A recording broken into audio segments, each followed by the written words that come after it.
You know, there's an old Chinese proverb that it's the nail that sticks out that gets hammered down.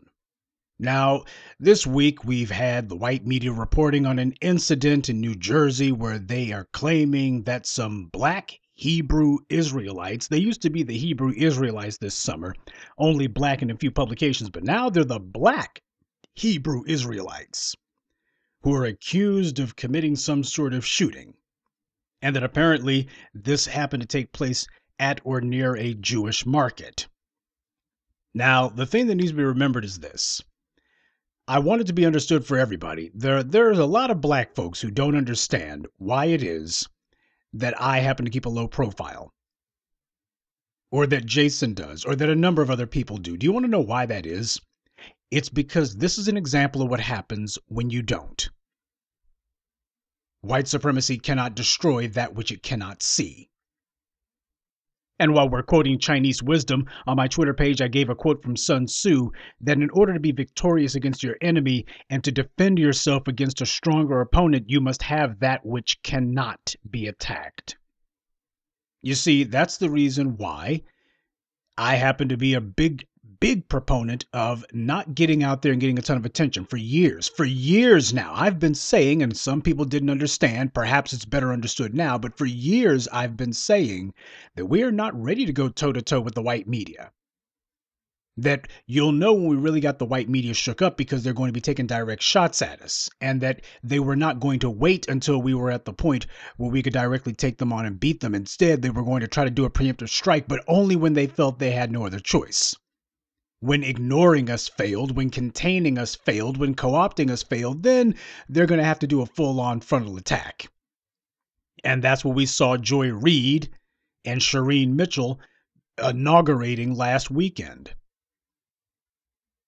I've been telling you that it's not at all a good idea to be trying to get white media headlines, because that's bad for two reasons. First reason is, whether you want to admit it or not, when you're calling yourself courting the white media, that lets them know that they're in control and that you're trying to get their attention and that they're in the driver's seat.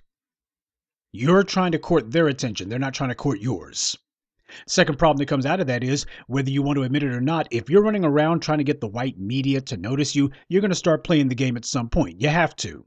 Because they're going to make it clear, hey, we're giving you space on our platform. And, we don't kind of mind doing that. But, there are parameters within which it's acceptable to have you on or to cover you. And then there's parameters that make it where we can't.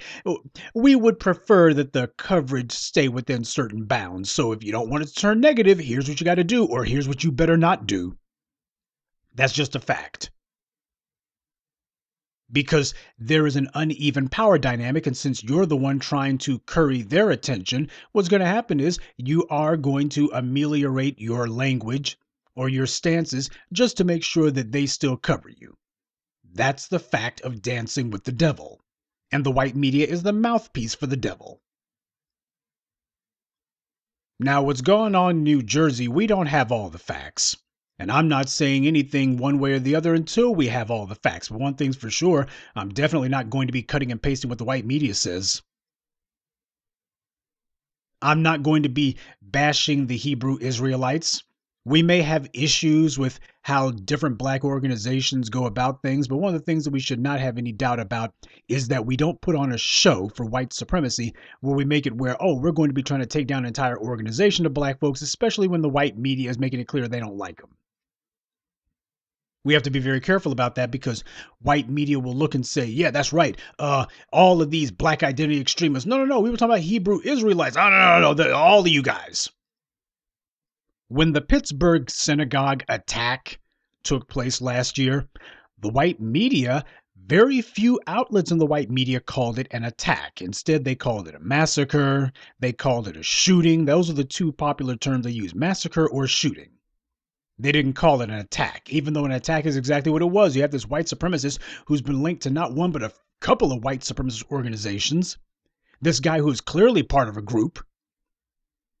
And he's online doing his rantings, and he's got a bunch of fellow travelers high-fiving him digitally online. And the white media didn't call that an attack, didn't say, what about this guy's organization? Instead, it was the old lone wolf card gets pulled. Whenever the mass shooter is white, whenever the attacker is white, he's always a lone wolf. Never part of our organization. We're not going to be asking who he runs with. And the white media was very careful to make sure we're not calling this an attack. But an attack is exactly what it is. He's acting as an operative for a group waging war on Jewish people. That's an attack. No. It's a massacre. It's a shooting. Okay, you have a couple of alleged Hebrew Israelites, and all of a sudden that's an attack. The Hebrew Israelites are not known for shooting up synagogues or going after Jewish establishments or anything. They're not known for that. When's the last time you've had the Hebrew Israelites connected to any sort of mass shooting or any sort of organized systematic violence? Sorry, but it ain't there. You can call them loud, you can call them wrong. Perhaps their fashion sense is an assault on the senses. But you can't be running around putting them in the same category as, say, the Proud Boys or the alt-right or the white Aryan resistance. You just can't. And yet that's exactly what we see the white media doing. I hope that this incident stands at testament to black folks that we got to play mental, not gentle. Some Negroes still have that hood mentality and they think that YouTube is a place where they can try to garner a following so that they can try to find some way to get white media attention. It's all about how many eyeballs I can get. You see, for the people who are politically immature and who are psychologically immature, that's what they're about. I understand who my enemy is. I understand that my enemy has the upper hand right now. I do not have the ability to defeat my enemy outright. So what I have to do is I have to aggregate my power, which is part of the reason why I tell you we're going to get a hell of a lot more done talking to each other and doing outreach online and communicating with one another than we do trying to call ourselves using the white media as some sort of signal booster. Because that's not what the white media is there for. The Hebrew Israelites got plenty of headlines over the summer. And it does need to be said, some of the Hebrew Israelites were quite proud of that. See, Negroes think that as soon, especially Negroes who are used to not being noticed and their presence is largely online, they figure they haven't arrived until the white media officially recognizes them. Then they've arrived. Yeah, you've arrived on their radar screen, and they use their radar screen for one thing and one thing only, to find the next target that they're going to shoot down. That's what the white media does with their radar screen. The white media serves the interests of white supremacy. The white media is the official mouthpiece of white supremacy, there to promote and protect and to push white supremacy's interests, not yours. So when you go running around getting the white media's attention, this is exactly what can happen. Anything that they have the ability to be able to point to you and to be able to glue to you or accuse you of, that's what they'll do. That's part of the reason why I tell you, no leaders.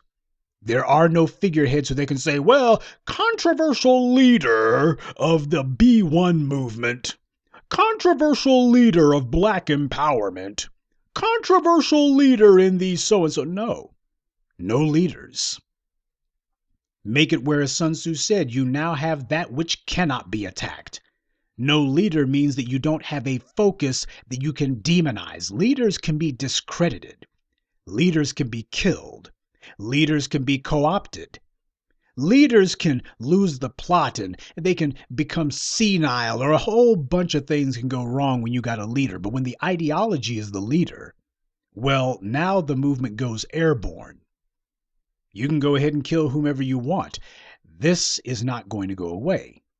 And that's the reason why it matters that we not be calling ourselves getting all happy about the white media noticing us. I've warned you about that. This white media is not your friend. The propaganda arm of white supremacy was simply waiting for something that they could use, and it's not going to stop with the Hebrew Israelites. It is not going to stop with them at all, because you can go all the way back to summer when you had a report that I guess they thought was going to stay under wraps, but somehow it made it out. And the FBI was ranking so-called black identity extremists as a bigger threat than Al-Qaeda or white supremacists. And that was according to Newsweek, because FBI documents leaked and the truth got out. Now, of course, it's nothing that we didn't already know, but it should just stand as yet another reminder to you.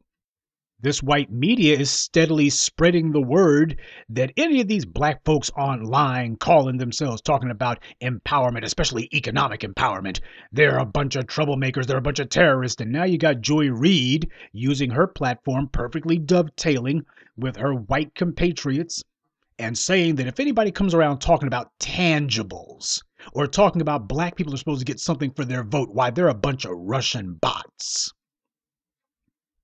Yeah, there's a program at work here.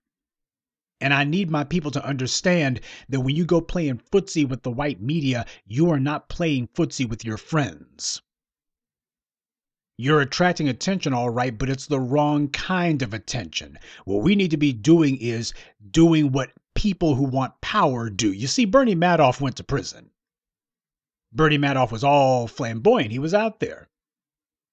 But there was this one Chinese guy who, I forget his name, but he, after the 2008 economic crash, this dude walked away with like $200 million. He ain't in prison. He's not going to be. You don't even know his name. Hell, I can't even remember his name. Robert Mercer, the billionaire tech investor. This guy gave money to Donald Trump. He was involved with Cambridge Analytica. He was also involved in, tangentially involved in Brexit, helping to pull that off. How many photographs of Robert Mercer are there? William Regnery. He's the multi-millionaire publisher, publishes some of Ann Coulter's crap, published a couple of Donald Trump books, and he's the deep pockets for Richard Spencer. Richard Spencer's so-called National Policy Institute, his so-called think tank. Hate tank is more like it. When's the last time you've seen William Regnery? This guy's a multi-millionaire. This guy's giving money to all kinds of white supremacist organizations. And you've seen more polar bears than you have sightings of this man. He understands. See, the white supremacists understand exactly how power works. Power lurks beneath, behind, beyond, and most of the time cannot be directly, readily observed. You cannot see power, but you definitely feel it. When power decides to reach out and touch you, you feel it. You get knocked on your behind by something you didn't see, didn't hear, can't quantify, and you don't know where the hell it went after it hits you. That's how power works, and that's what black empowerment must be. There is no percentage to be had in Negroes always running around trying to figure out how to get the most attention. That's not how this is going to win. Just out of curiosity, did you see the alt-right running around trying to get as many headlines as possible? Richard Spencer was getting some for himself, but the alt-right as a movement was not trying to figure out how do we get the white media to notice us. And these are the people who are directly connected to folks who run the white media. William Regnery runs a publishing house, but you don't see him trying to be the belle of the ball for the alt-right movement. Now, do you? Yet the bad guys understand exactly how power works. I'm wondering when some of these online pro-black groups are going to figure that out. It is dangerous for us to be having leaders and dangerous for us to be having organizations. That's not to say that we do not come together. That is not to say that we do not have gatherings. But the thing is, you cannot give the enemy a focus that they're able to aim their guns at. And that's what this is all about. You must deprive your enemy of those things. You're supposed to be like a ghost. A ghost comes and goes at will. People aren't even sure the thing's there. And most of the time they can deny it because, God dang it, they have so little evidence of it. But then something rattles the cupboards. They hear odd noises, things that go bump in the night. That's how it's supposed to be, especially for a group of people in our position. We are in no position to be calling ourselves trying to be rock stars, trying to be some sort of black empowerment celebrities. Black empowerment ain't that kind of movement. I've said it before and will continue to say it. We are in no position to be calling ourselves trying to knuckle up on the white media. Not at this juncture. We will be where we need to be, but right now the most important thing is aggregating our numbers and aggregating our discipline and organization.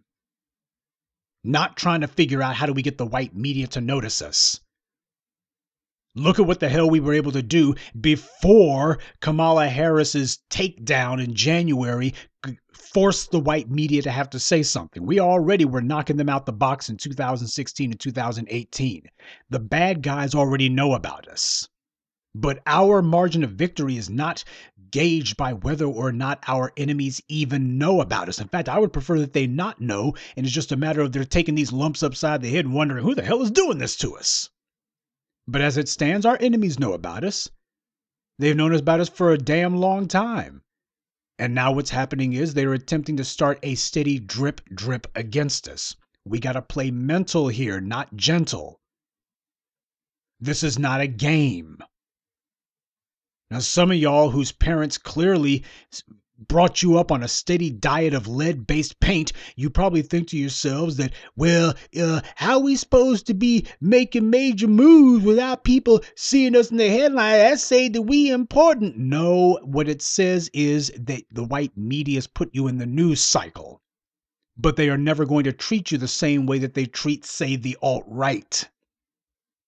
Take a look at how the white media is covering this thing in New Jersey, and then look at how they covered the Pittsburgh synagogue shooting. See, the white media is not trying to do you any favors.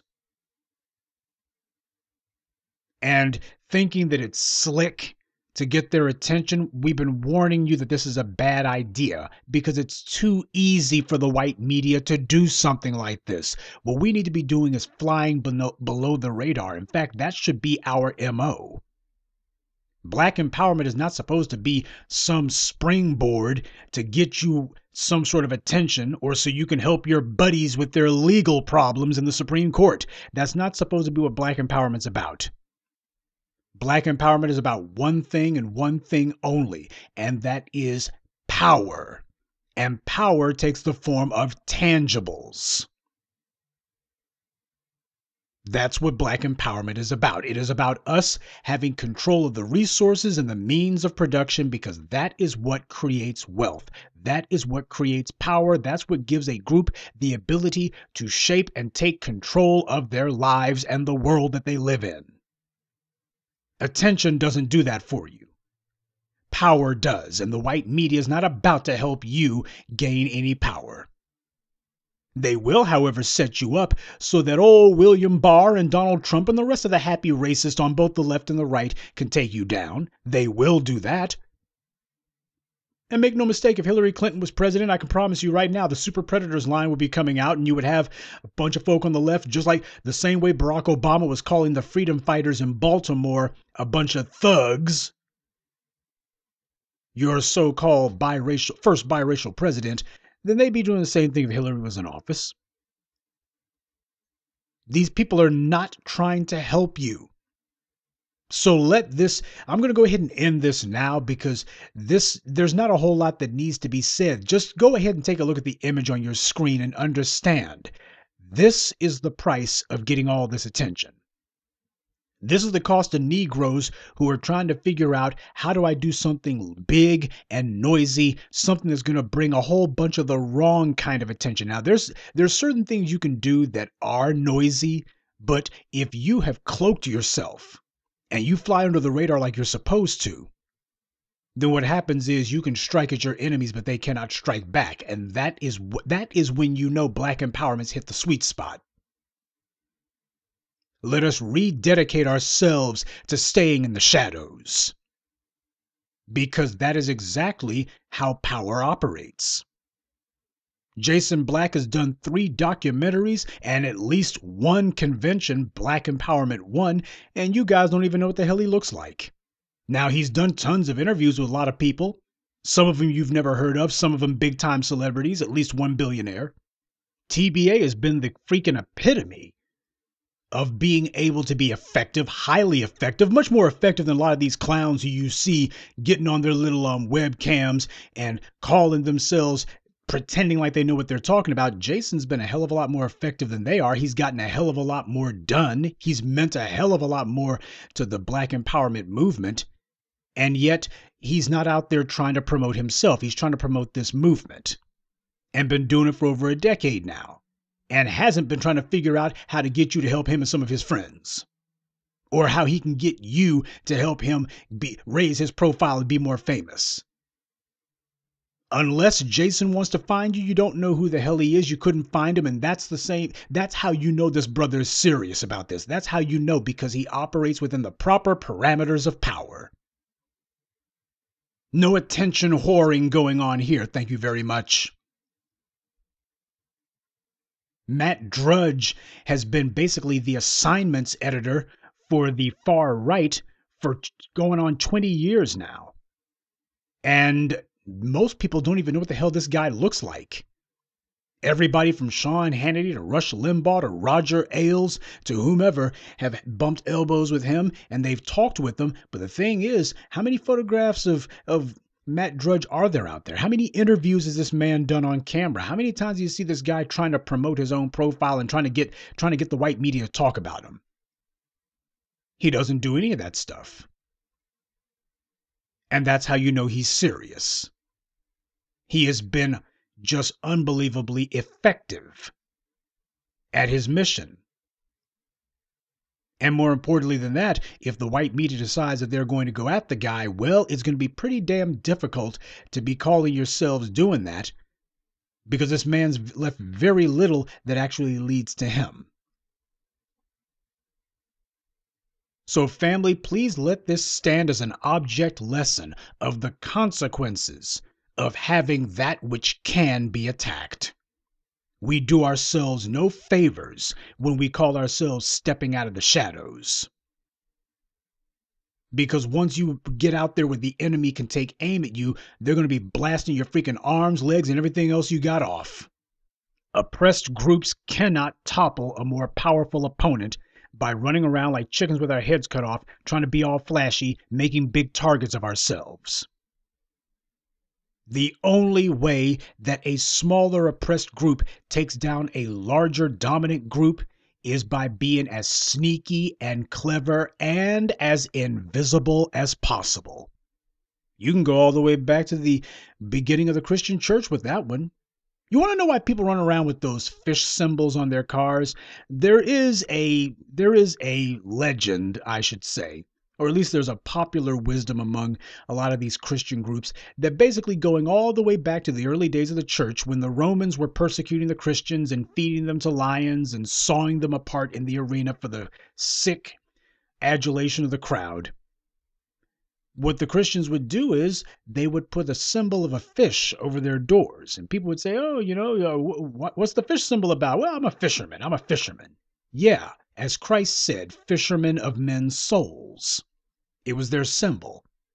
And unless you were part of that group, you didn't understand it. The Christians were not trying to get as many headlines as they could. They were not trying to get as much attention as they could. They understood that if they were going to take down the Roman system of idol worship, they were not going to be able to do that making a big target of themselves. The Christians stayed in the shadows. And a similar thing went for the Haitian Revolution. The Haitian Revolution was not about beating the drum and you trying to tell those French, you crack-ass crackers. No, what happened was they would meet in secret. They would meet out in the woods. They would meet out in swamps. They would remain silent about their activities. Revolt? What revolt? Revolution? What revolution? Until it was time to revolt. See, that's the value of knowing how to stay in the shadows. That's the value of remaining anonymous. Kind of reminds me of the movie The Matrix. How did the movie begin? It began with Neo, played by Keanu Reeves. He's sitting at a computer terminal and he's trying to figure out who is Morpheus. What do I do?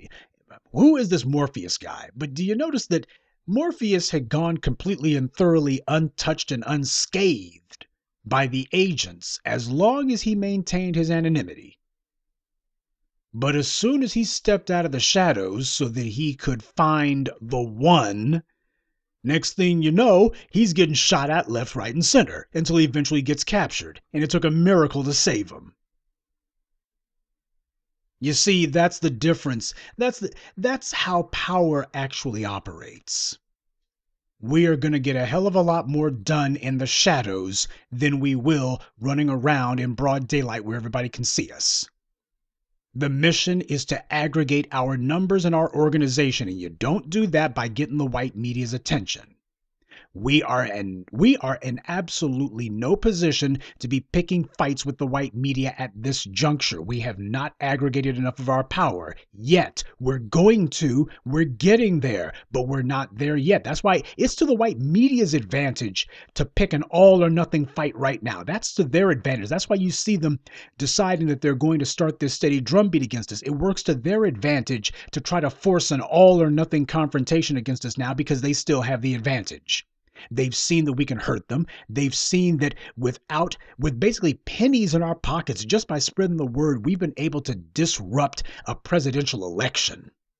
Our second time in a row. We did it in 2016. They were like, just don't say anything. They'll go away. Then in 2018, the midterms, we turned the blue wave into a blue ripple. And they were like, just forget about it. Then a few months later, we took down Kamala Harris. The moment she announced her presidential candidacy, we immediately blasted her out of the water. We knocked her out of the box and she couldn't get back in. And they have confirmed for us, yeah, okay, you got us. You got one of ours. Okay, you've shown that you're able to have a say in presidential elections, and you're doing it without multi-million-dollar support. You're doing it without huge media buys. You're doing it without a political action committee, and you're doing it without any spokespeople to aggregate and to collect those black folks. You're doing it merely by having people who speak for a common ideology. Okay, we get it. Now we got to take you down. But they're only going to be able to do it to the extent that we make ourselves into easy targets. Well, I don't know about you, but I'm not making it easy for white supremacy to try to dig themselves in for the next 500 years. So to the morons out there, the occasional idiots who are agents, by the way, many of them white people themselves, white supremacists, and black bootlicks saying, well, Professor Truth, how come you don't show your face? Because I'm not trying to be famous. I'm not trying to become a celebrity. That's the reason why you've never seen me doing interviews with any of these white media outlets. I could do it very easily. They've reached out to us in the past. But I'm not trying to do that. Maybe that's what you would do, or what you would like is, come on, Professor Truth, play fair. That's what the white supremacists are saying. And some of you agents who lurk in my comment sections, you're white supremacist agents. Come on, Professor Truth, play fair. Play fair. Go ahead and expose yourself so that the white supremacists can take you down. Go ahead. You got to play fair because right now you're just giving them hits upside the head and they can't fight back. Damn right you can't fight back. And that's exactly what I want. Professor Truth, you're not fighting fair. Damn right I'm not. When it comes to the empowerment of my people, when it comes to ensuring that my people do not fade from this earth, when it comes to making sure that my people get everything that they are owed with applicable interest, you better believe it is anything it takes, whatever it takes. It's a dirty game and we both ain't fighting fair because my enemy has an enormous advantage. And I have practically nothing to work with. So that being the case, I'm going to be pulling out every dirty trick in the book and inventing a few along the way. When it comes to victory, when it comes to toppling the most evil thing that has ever walked this planet, white supremacy, you're doggone right. I'm doing whatever it takes. I am going to give myself every advantage possible. When it comes to securing the power and posterity of my people, I do not want a level playing field. I want that playing field to be as lopsided in the favor of my people as possible. I want to be holding all the cards. I want to have all the chips. I am not looking to have just the upper hand. I want to have the entire hand. I want my position and the position of my people to be unassailable. So for you empty-headed Negroes out there who are clearly agents of white supremacy, or even if you're not, if you're talking that stupid stuff about people showing their faces and such, you guys will do until the agents come along. Even if you're not white supremacist agents, you're talking like it. You're dang sure talking like it. No, white supremacy doesn't get toppled by the people who are standing out there in broad daylight. White supremacy is going to be toppled by the ones who are smart enough, savvy enough, and careful enough to understand that victory lies in the shadows.